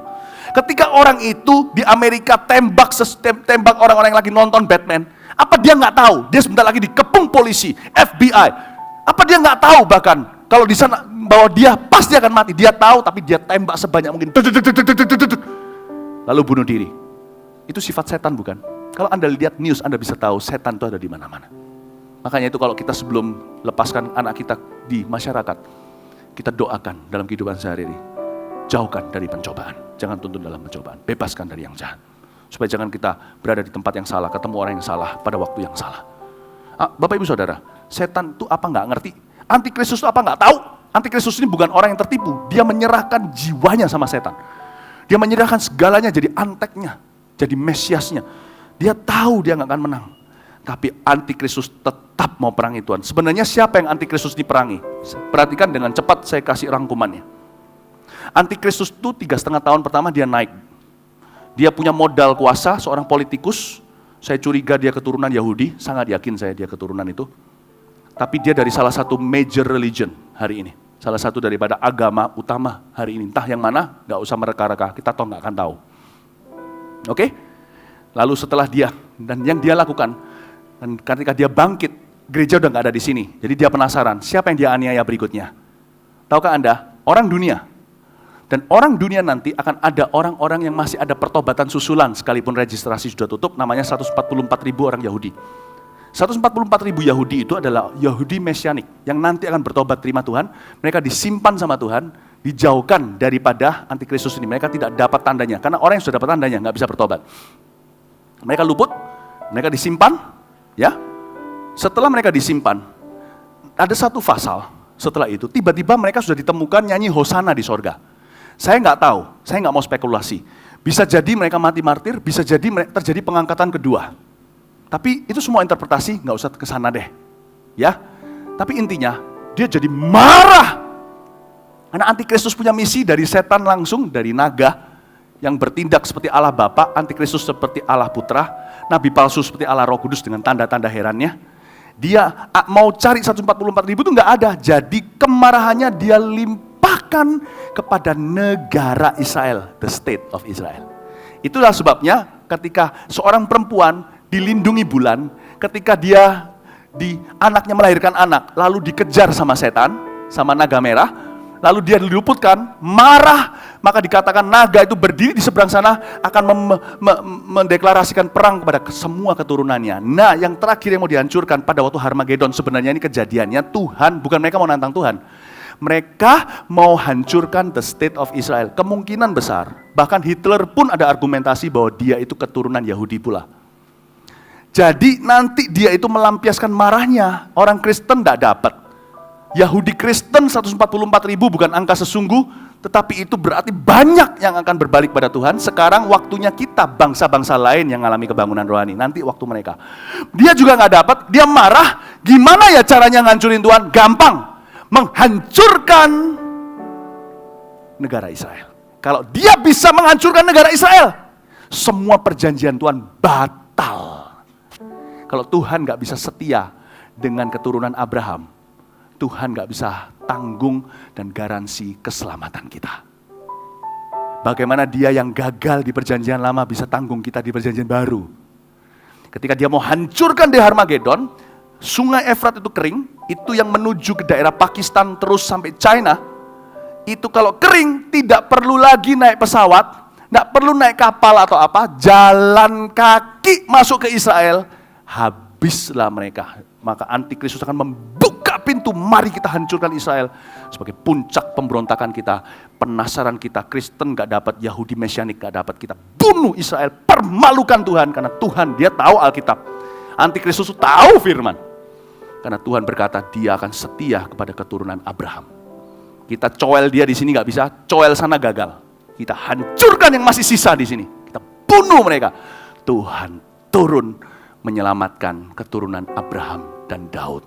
Kenapa saya percaya kepada Yesus? Kenapa saya percaya kepada Allah Israel? Bukan karena saya pro Israel. Dengar baik-baik. Kenapa saya serahkan anak saya di gereja? Dengar baik-baik. Kenapa saya setiap hari doa dalam nama Yesus untuk anak saya? Saya melihat hingga hari ini kalau bukan Tuhan, Israel sudah punah. Negeri sekecil itu. Hanya karena kesetiaan Tuhan. Kalau Tuhan bisa setia sama anak orang, kebetulan namanya Abraham. 1000-an tahun setelah Abraham bapaknya mati, anaknya bandel, dijaga hingga hari ini. Hanya karena covenant perjanjian, saya yakin saya mati pun, Tuhan akan jaga ketiga anak saya.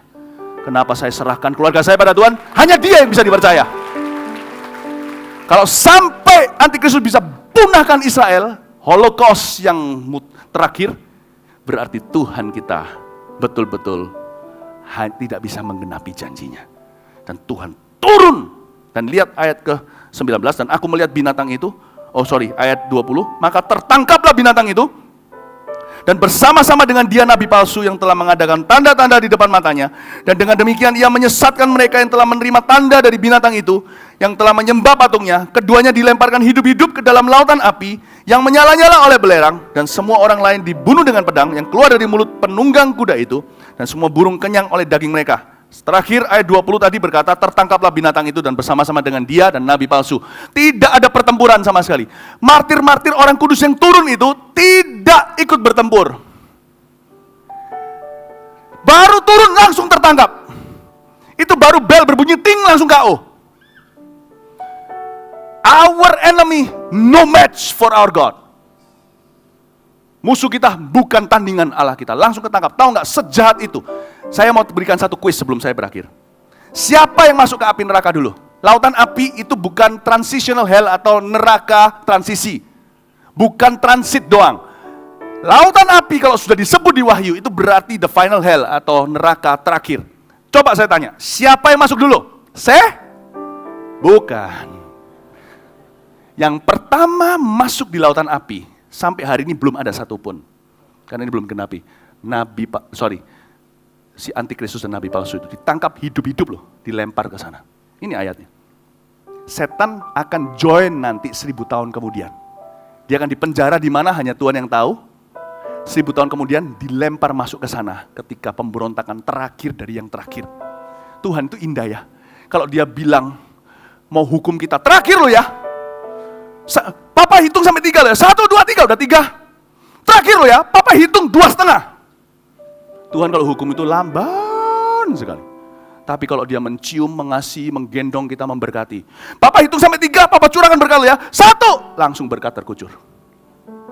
Maka itu dikatakan bahwa kasih karunia-Nya mengalahkan penghakiman. Kasih tepuk tangan tuh Tuhan. Yang pertama, sambil berdiri. Yang pertama mengidap neraka, sang antikristus dan nabi palsu. Yang kedua siapa? Iblis atau setan. Saya nggak usah buka, di pasal 20 ayat 10 saya baca nanti. Yang terakhir siapa? 20 ayat 15. Setiap orang yang namanya tidak tertulis dalam kitab kehidupan akan dilempar ke sana. Termasuk mereka yang sudah meninggal dunia lama. Mereka akan dibangkitkan. Mengalami yang namanya the resurrection for judgment. Kalau kita saudara sudah mengalami nanti the resurrection for glory. Itu bedanya. Itulah sebabnya kalau orang mau mati Anda bisa lihat. Yang punya Yesus, sekalipun sakit kena kanker atau apa. Saya berkali-kali karena profesi saya pendeta, saya berkali-kali usher orang sampai gerbang kematiannya. Saya ada di sana di last minute-nya. Saya melihat perbedaan orang yang punya Tuhan dengan tidak. Atau orang yang punya hanya pura-pura. Mereka yang perginya itu, ada suatu keberanian tidak takut mati. Mereka pergi itu dengan damai, mereka tahu bahwa they will be resurrected for glory. Waktu orang udah sekarat, Anda tidak bisa gurui, tidak bisa lecture atau kuliahi dia. Saya bisa lihat iman kita ini gak berbohong, iman kita tidak ada kepalsuannya, tidak ada. Kelihatan di sinar wajahnya, aku mau ketemu Tuhan. Dengan orang yang matinya di luar Tuhan, mereka bisa kerasa. Kadang-kadang ada mimpi, kadang-kadang lihat setan udah awe mereka begini. Kadang-kadang mimpi ular, apa, penyiksaan. Mereka tahu they will be resurrected for judgment. Setiap orang yang namanya tidak tertulis dalam kitab kehidupan akan dilempar ke lautan api. Saya berdoa, seluruh keluarga Anda diselamatkan. Kasih tepuk tangan untuk Tuhan. Mari kita nyanyi sebuah lagu, haleluya. Terima kasih Buat cintamu yang tanpa batas, Kau berikan hidupmu, jadikan ku berharga. Terima kasih buat cintamu yang tanpa batas, Kau berikan hidupmu. Mari kita angkat tangan kita, jadikan aku indah. Terima kasih buat cintamu yang tanpa batas, Kau berikan hidupmu, jadikan ku berharga. Terima kasih buat cintamu yang tanpa batas, Kau berikan hidupmu, jadikan aku indah. Kau berikan hidupmu, jadikan aku indah. Kau berikan hidupmu, jadikan aku indah. Terima kasih. Beri pujian tepuk tangan yang paling luar biasa, sembah Dia. Katakan haleluya, haleluya, haleluya bagi anak domba, bagi Yesus Kristus, Raja dari segala raja, Juru selamat hidupku, kekasihku, sahabatku. Kira laba, beri katakan haleluya, haleluya, haleluya, haleluya, haleluya, haleluya, haleluya, haleluya, haleluya, haleluya. Thank you Lord. Kami melihat hanya ada kemenangan di dalam Engkau. Segala hal yang paling mengerikan yang iblis akan lakukan, kami masih melihat kemenangan lebih besar yang Kau berikan kepada kami.